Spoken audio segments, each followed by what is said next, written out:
एक बार एक किसान परमात्मा से बड़ा नाराज हो गया। कभी बाढ़ आ जाए, कभी सूखा पड़ जाए, कभी धूप बहुत तेज हो जाए, तो कभी ओले पड़ जाएं।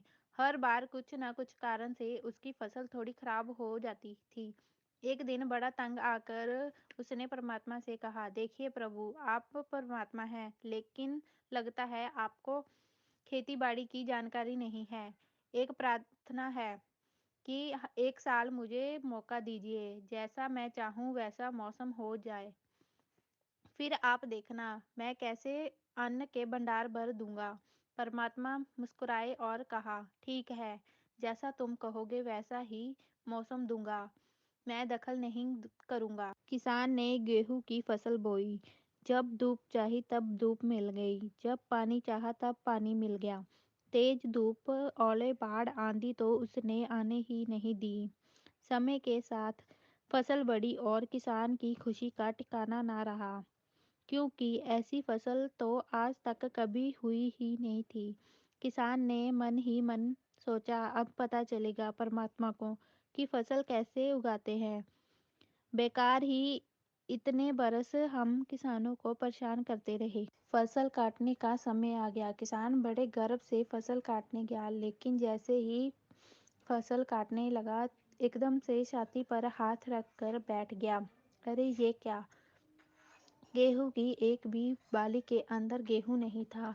सारी बालियां अंदर से खाली थीं। बड़ा दुखी होकर उसने परमात्मा से कहा, प्रभु ये क्या हुआ? तब परमात्मा बोले, ये तो होना ही था। तुमने पौधों को संघर्ष का जरा सा भी मौका नहीं दिया। ना तेज धूप में उन्हें किसी प्रकार की चुनौती का एहसास नहीं होने दिया। इसलिए सब पौधे खोखले रह गए। उसी तरह जिंदगी में भी अगर संघर्ष ना हो, चुनौती ना हो, तो आदमी खोखला रह जाता है। उसके अंदर कोई गुण नहीं आ पाता। ये चुनौतियां ही है जो आदमी के अंदर ऊर्जा पैदा करती हैं, उसे जीने का, कुछ कर दिखाने का मकसद देती हैं। जब आंधी आती है, तेज बारिश होती है, ओले गिरते हैं, तब पौधा अपना अस्तित्व बचाने का संघर्ष करता है। इसी संघर्ष से जो बल पैदा होता है, वही उसे शक्ति और ऊर्जा देता है, जिसकी वजह से उसके अंदर नए बीज पैदा होते हैं। जैसे सोना आग में तपकर कुंदन बनता है, इसी तरह से इन चुनौतियों में खुद को तराशो, फिर देखना आपका वो व्यक्तित्व सामने आएगा जिसे दुनिया सलाम करेगी और आप खुद उससे प्यार करेंगे। हर दिन एक नया काम देती है। सोचो, अगर ये सब ना हो तो जिंदगी कैसी होगी? इसलिए चुनौतियों से डरो या भागो नहीं, बल्कि उनसे कुछ नया सीखने की कोशिश करो।